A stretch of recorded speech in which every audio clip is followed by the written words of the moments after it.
So StreamYard, Facebook Live's not working for me right now. So what I'm going to do is I'm just going to video it on my phone, upload it, let y'all listen to what I think about tonight's game. Tonight I'm covering the Thursday night football game where we had the 1-1 New York Football Giants taking on the 2-0 San Francisco 49ers. It's in San Francisco. The Giants, coming off a big win after being down a lot in the first half versus the Cardinals. Not really expecting that, but they found a way to win the ball game. So they're 1-1. The 49ers, they've looked like they've looked the last 3-4 years. Kyle Shanahan has these guys ready to play. They got weapons and they're ready to roll. But key storylines to the game for me are Saquon Barkley is out. We all know that. We've known it a couple days, basically. They tried to say he was going to play, but, that was just smoke and mirrors to make the 49ers think that, which is huge, being out without your best player in a big primetime game like this. But also being without Andrew Thomas is just as huge, going up against this 49ers defense. I also think it's a big test for Evan Neal, the second-year player out of Alabama. The offensive line really hasn't been that good this year for the Giants. They got after him week one, the Cowboys, and that ferocious defense in front seven, and it really hasn't got any better. I just really think it's going to be hard for the Giants to keep up Daniel Jones in the pocket where he's going to have time to find his wide receivers. And I could be wrong about that, but, I just see this front seven for the 49ers getting after him all night and making his life, where he can't get the ball to him and let the playmakers make plays. They've got a lot of weapons on the outside. I do think there is one player for the Giants that could have a good game. I think Darren Waller could have a breakout game, but I really think it may just be yardage. I don't know if he gets in the end zone. I just think that the 49ers are that good. Now, with that being said, it brings me to my next thing. Daniel Jones this offseason signs a 4-year, $160 million deal. 82 fully guaranteed. And, that's saying that you're the guy. You're the guy that's going to lead this team. You're the guy of the future. You're the guy that we're going to, build around. And that's why they brought Brian Daboll in from the Buffalo Bills. Because he's an offensive guru. He makes life easier for the quarterback. He knows he puts his quarterback in the best situation. But being without Saquon is a big part of why they were successful last year. And we all know that. The dude rushing and receiving last year went for 1,650 and 10 total touchdowns. Daniel and this team, they're missing their superstar running back. Now, they got Isaiah Hodgins on the outside. They got Paris Campbell they brought over from the Colts. They got Darius Slayton from Auburn. They've got their third-round pick, Jalen Hyatt, from Tennessee that they took this year. And they also sent a third-round pick for Darren Waller. They're trying to make this offense better for Daniel Jones. But being without Saquon is a lot. It's not going to be easy tonight. Matt Breida's in the backfield. I just don't see him getting any traction tonight. But it's not saying that, a couple weeks down the line when Saquon's back that this offense ain't humming again. I think that Darren Waller's going to try to have a game tonight, like I already said previously, because he wants to get back in that conversation as a top 5 tight end in this league. And, he's been hampered by hamstrings, injuries the past couple years. If you've drafted him in fantasy, you know that he's been hurt. But I think that, he's going to try to have a game. And, a tight end is a quarterback's best friend when he's under pressure. Now, the Giants' defense isn't terrible. They just haven't been good this year. They have talent all over the defense. They have Dexter Lawrence. They have Leonard Williams. They have their first-round pick from last year, Kayvon Thibodeau. They brought over the Colts linebacker, Bobby Okereke. May have said that wrong. I'm trying. They also sent a 7th-round pick for Isaiah Simmons, the Clemson product, who hasn't really done nothing in the NFL other than when he played linebacker for the Cardinals. And that's where he's playing again. They have Adoree Jackson in the secondary. They also had their first-round pick this year, Deonte Banks from Maryland, playing. And that's big for them to have their first-round pick playing this year on this defense. I just don't know how they're going to do against this high-powered San Francisco 49ers offense, though. Kyle Shanahan puts his guys in the best situations possible to make the best happen for them all the time. And we've seen it year after year. Don't matter who's at quarterback. that they get it done. Now we're going to flip to the other side of the field. What don't the 49ers have? Probably a top 5 roster in the NFL. If you're looking top to bottom, top 5, Brock Purdy, Mr. Relevant, seventh round pick, last pick of the draft, hasn't been in the NFC Championship game last year. Gets hurt, has surgery. And this has been Kyle Shanahan's guy the whole time. Not Sam Darnold, not the former 3rd overall pick Trey Lance. That Kyle Shanahan had enough faith in Brock Purdy that he sent him to Dallas just in his 3rd year because they're like, Brock Purdy's our guy because he's a Kyle Shanahan guy. He fits the offense. Now everybody forgets they made a deal at the deadline last year, and the dude's leading the league in rushing. As you see the jerseys in the back, the Panthers. They sent CMC to San Francisco. The McCaffrey and Shanahans reunited. The Suns, Ed and Mike in Denver. And they got Kyle and Christian in the San Fran. He's versatile. He'll beat you with the legs on the ground. Or he may go catch 5 or 6 balls for $150. I mean, he's going to beat you either way. You just got to contain him. And you pair that with Deebo Samuel, who's a Swiss Army knife. You can put him in the backfield. If you want to put CMC out in the slot, you can put Deebo in the backfield. He's going to run you over, or he's going to go catch it on you. Now, I wrote this before, but Brandon Ayuk is out tonight. Somebody will step up. They always do for San Fran. Somebody will step up tonight, fill the void for Brandon. It may be George Kittle, one of the best blocking tight ends in the league, but one of the best pass catching tight ends in the league. He'll step up for you tonight, but then you flip it to the defense. Eric Armstead, Javon Hargraves that they got from the Philadelphia Eagles, Nick Bosa, who just got his bag, and deservedly so. You got Fred Warner in the middle of the defense, and can fly all around the field because that front 4 gets pressure. They get pressure all the time. They have everything on this roster, if injuries don't hamper it, to win a Super Bowl this year. They're probably the first team in the NFC right now. Everybody's high on the Cowboys. Let's calm down a little bit. It's week 2. You played the Giants, who you'll see tonight, and they're going to look like the Giants again. Then you played Zach Wilson, a guy that had all the hype coming out of college, but just hasn't got it going yet in the NFL. And, we just need to relax a little bit, Cowboys fans. I know y'all want another Super Bowl, but we just need to calm down a little bit, back up. Not saying it's not going to happen, but let's just calm down, okay? The Eagles, they haven't looked like world beaters the first 2 weeks. But they've got it done. And that's what it takes in the NFL. You have to win games. You have to just continually win football games every week. I don't care if you win by 1 or you win by 20. It doesn't matter. There's no comment in the section that says ugly win, ugly loss, great win, great loss. It doesn't. You just got to win football games. That's all you got to do. Hot take. I'm starting this up. This is my hot take tonight. I think this could be Daniel Jones' last year without competition in New York for the quarterback position. I really do. I know you gave the guy 4 years, 160. No, you gave him $40 million a year, basically. 82 fully guaranteed. You gave him the money. But I was looking at the contract today. You got to keep him for 2 years. Just 2 years. 2 years you have to keep Daniel Jones on the roster, or you'll be in salary cap jail. Because after next year, which next year if you cut him is a $66 million dead cap penalty against you, is $22 in 2025. What if they did this? What if the Giants are awful again this year? What if they go 4-13, 5-12, have a top 10 pick? Could they draft a quarterback? Could Daboll find his guy? Everybody's high on Daniel Jones.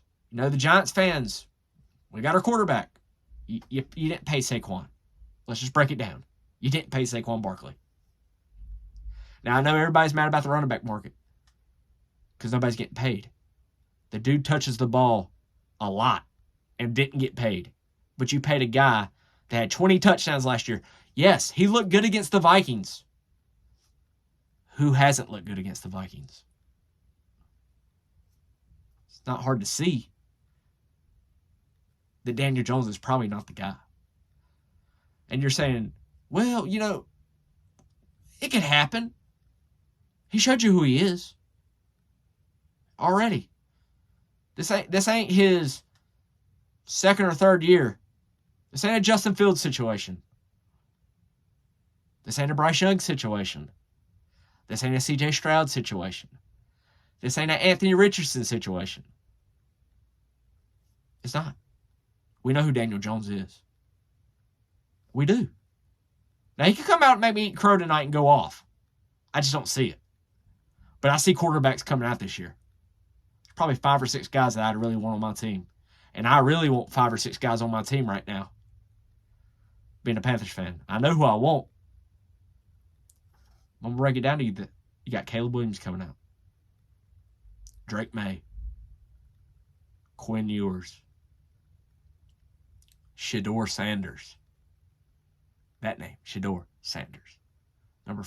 Probably 3 or 4 on the QB prospects right now that I really like.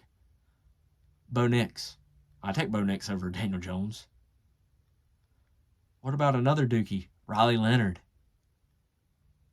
What about the kid up at Washington, Michael Penix Jr.? He's pretty good. What about a guy that just gets it done week in and week out for the Michigan football team, J.J. McCarthy? I can go down a list. There's some guys coming out this year that are dogs. There's some teams that need quarterbacks that are going to find their franchise quarterback this year in the draft. There's guys there this year. This is probably the best quarterback draft we've had in the last 3 to 4 years. This is probably the best draft since we had Burrow, Tua, Justin Herbert, and Jordan Love. It's probably the best quarterback draft since then. And I know I'm overlooking the 2021 draft. Trevor Lawrence has really looked really good. But the other guys, Mac Jones got the Patriots to the playoffs, but he doesn't look like a world beater.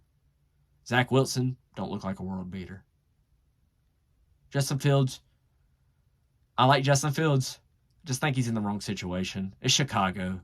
Chicago, what have you really done lately? Let's just be honest. So, I'm going to switch over to Q&A a little bit. I know it's a little different. First time doing it. And I asked some of my friends that I've played Madden with for some questions tonight. And Justin Brown, what do you think your Panthers need to do to compete in the NFC South, which is up for grabs? It's easy. They need weapons. Said it all offseason. You trade Christian McCaffrey last year. Your best running back. Now, Deontay Foreman went off in the second half, but that's with a different head coach. And we'll get into all that Sunday. Because I've already got the podcast ready for Sunday already.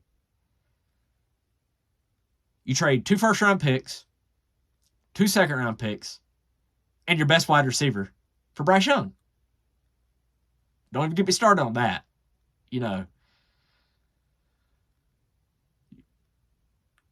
draft a rookie quarterback and you trade your best receiver. Now, I know we signed Adam Thielen in the offseason. He's a good security blanket. If I had to equate Adam Thielen to any receiver that I've known in the last 10 years, Jericho Cotchery. Why I say Jericho Cotchery? He's not going to go for 5 or 6 catches for 85 yards unless you let him. He's the guy that's going to get to the chain on 3rd down and move the chain. That's why I called him Jericho Clutchery in the 2015 season when we went to the Super Bowl. Because when they double-teamed Greg Olsen, Cam Newton went to Jericho Clutchery. Every time. You got to have weapons. The offensive lines look god-awful. Everybody's looked god-awful. The defense has played their tails off both weeks. We should have won both games. You can tell me I'm a Panthers fan through and through. I am. We should have won both games. But we don't have weapons. Now, this is like Tua in Miami. I'm going to equate it to that. Tua looked god-awful his first year. What do you not have? Weapons. But what did the Miami Dolphins do, though? They got him weapons. Also, it's like Jalen Hurts in Philadelphia. They were coming off Carson Wentz and went to Hurts. Hurts didn't look great. People didn't like Hurts at first. But what'd they do? They went and got Devontae Smith. And what'd they do the next draft? They went and got him A.J. Brown. And what happened? They went to the Super Bowl. And could have won that game. So I think it's just a weapons problem. Adam Thielen's a great third or fourth option. DJ Chark, he'll hit for one game in fantasy for you if you need him to. But other than that, I mean, he's going to pull a hamstring or something. We all know it. We've all watched him play. All the potential, but can't stay healthy. Jonathan Mingo, second round pick. Watched him Monday night. Just think the game's too fast for him right now. He's running like his college. It's not. And they're playing him in the slot. So, put him outside, throw some 50-50 balls up, let him go get it. That's what you do.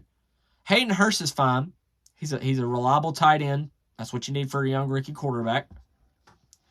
I just think that it's O-line and weapons. I think that's the problem right now. Don't really see it getting fixed this season. I think it's going to have to be fixed in the offseason. And Bryce is already hurt. Not really good yet. That's not really good for us. A rookie quarterback that's hurt already, I don't think you rush him back. There's no reason to. You already gave the cow to the Bears. They could have 2 top 5 picks and pick a quarterback, and they could get Marvin Harrison Jr. or the best defensive player available or an offensive lineman. It's not going to get better, Panthers fans. We're probably 2 or 3 years out. Just be honest. Let's not be crazy. We're not going to the Super Bowl anytime soon. Most impressive team I've seen through the first 2 weeks. I know what everybody's going to think I'm going to say. The Cowboys. No. They've been good. The Ravens have been good. The Eagles, they've got it done. The Commanders have got it done. They find ways to win. On the AFC side, there's teams there. The Dolphins have looked good. They played the Chargers week 1. They beat the Patriots in a, AFC divisional game. I'm going to say my team, and people are going to tell me I'm crazy. The Kansas City Chiefs. Everybody knows I love my homeboy. I'm going to be different on my podcast. I'm going to be different, but that's my homeboy. You want to know why? I think the Kansas City Chiefs have been so impressive. Their defense. The offense. It's not the offense. Mahomes has struggled. He has. But it's the defense. They should have beat the Lions. If they have Travis Kelce, if he's not singing blank space in the end zone, they win that game. They beat the Jags in Jacksonville in a nitty-gritty ball game. That shows me what kind of team they are. They made mistakes, but the Kansas City Chiefs, because what have they not had in the past several years? A defense. Mahomes has had to go out and get you 35 to 40 points a game to win ball games. If Mahomes only has to get you 28, good luck. That is no lie. Good luck, NFL. And that was from my buddy Nate Butler Jr. This is from Tevin Ratcliffe. What's wrong with the Bengals? Joe Burrow's not healthy. You know it, I know it. He missed all offseason with a calf injury. He came back, re-aggravated it. It didn't help he played against Myles Garrett, who's trying to win Defensive Player of the Year, who's hitting the crossovers over offensive linemen.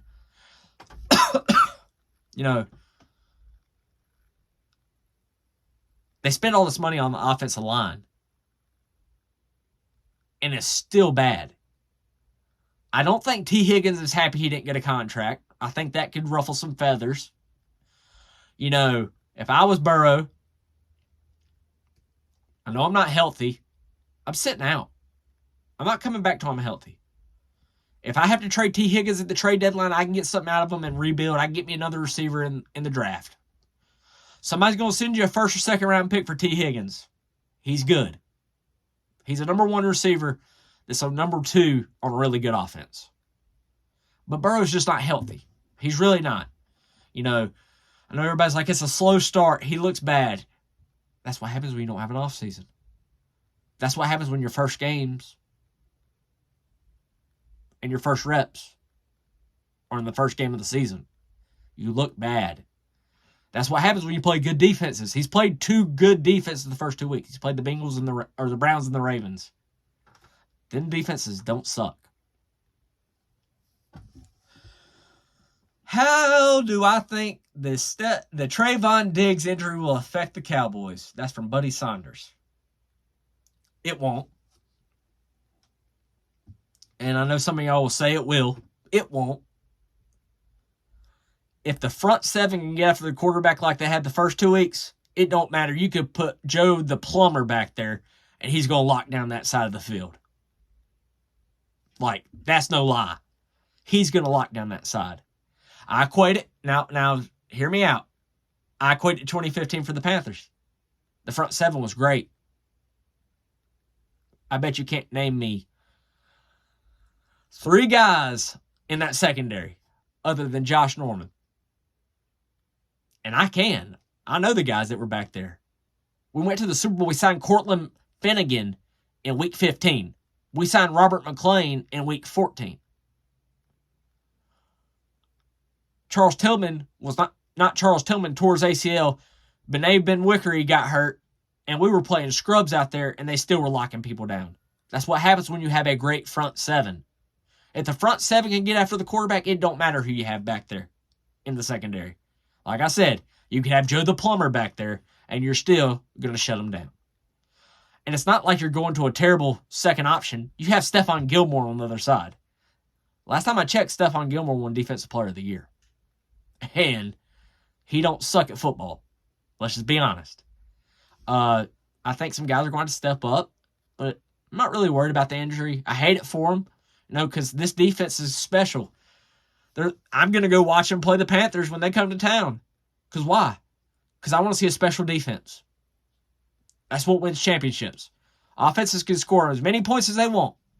But if you have a shutdown defense, you will win the game. That's why I said the Kansas City Chiefs are my most impressive team through the first 2 weeks. Because it ain't the points they're putting up, it's how their defense has been playing. This is my last question for Q&A. Will Brandon Staley be on the hot seat if the Chargers start the season 0-3?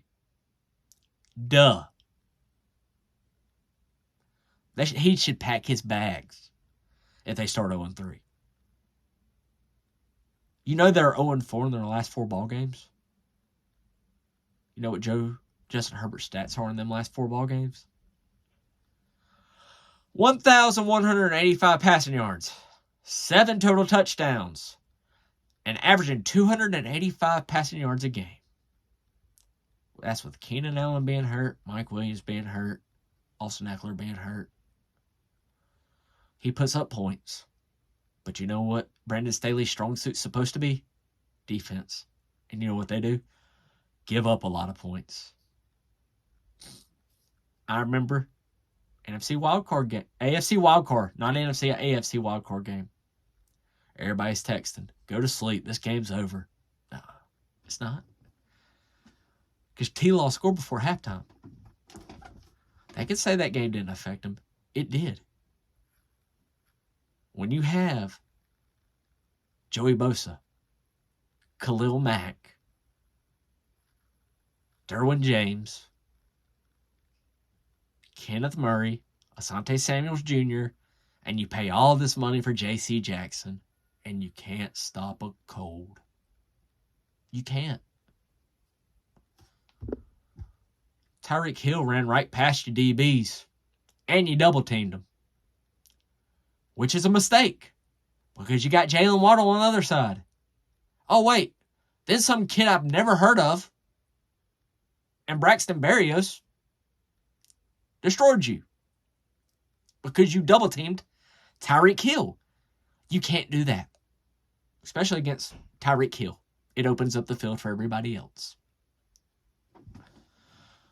So I think that Brandon Staley better just pack his bags because he's done.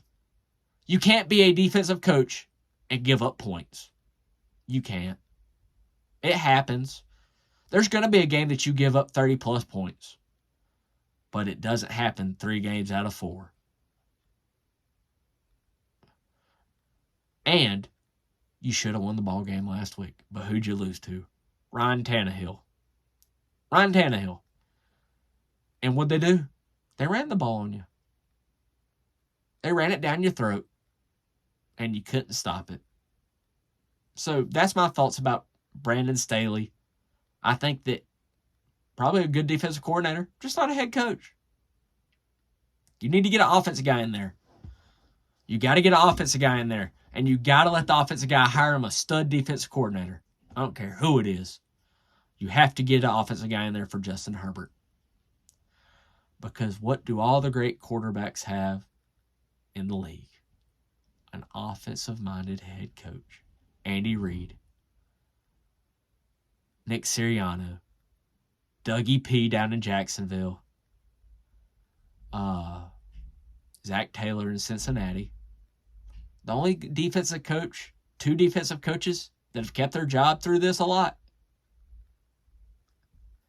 John Harbaugh and Mike Tomlin. And why is that? Because they just win. And Lamar Jackson's a winner. Now, we don't know about Kenny Pickett, but we'll see. So, that is the first episode of my live stream, my podcast, whatever you want to call it. We're just going to have fun with it and enjoy it. I'm going to learn how to do this a lot better. It's different. Everything don't happen great. And it's just going to be a building process. But after that, I would like to give my score prediction for tonight. I think the game is going to be a blowout. I've already said that earlier in the podcast, live stream, whatever you want to call it. I think the 49ers are winning this game 38-10. I just don't see nothing on the Giants sideline.